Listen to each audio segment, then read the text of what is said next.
Dari Tanah Kaili, dunia menulis revolusi energi baru. Dari tanah yang sering dilupakan peta, dunia sedang membangun masa depannya. Ya, Sulawesi Tengah. Dari perut buminya, lahir nikel. Logam abu-abu yang ternyata menjadi emas baru. Tanpa nikel, Tesla tidak bisa berjalan. Tanpa nikel, revolusi mobil listrik hanyalah mimpi di papan tulis.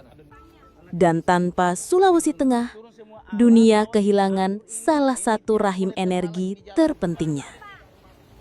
Nikel adalah mineral yang secara kimia berada di jantung revolusi energi. Ia bukan sekedar logam, ia adalah kata kunci dalam kamus masa depan, baterai. Dari Morowali hingga Bahodopi, Sulawesi Tengah menyimpan salah satu cadangan nikel terbesar di dunia. Bayangkan, tanah yang kita injak, yang dahulu hanya disebut tambang, kini adalah bahasa yang dibaca oleh industri global dari Tesla di Amerika, BYD di Tiongkok, hingga Volkswagen di Eropa. Nikel adalah teks materialistik. Ia menghubungkan bumi dengan mesin, tanah dengan teknologi, lokal dengan global.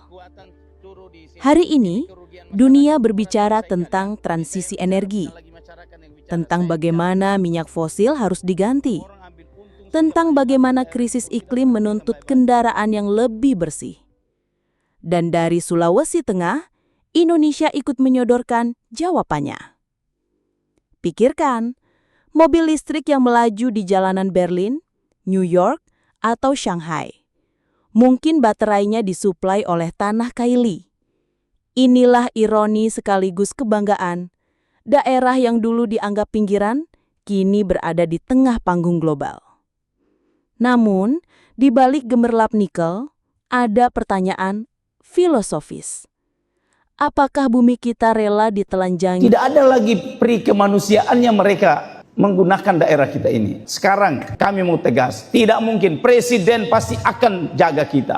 Pak Jaksa Agung akan jaga kita, Kapolri akan jaga kita, karena yang kita jaga ini tanah air Ibu Pertiwi ini.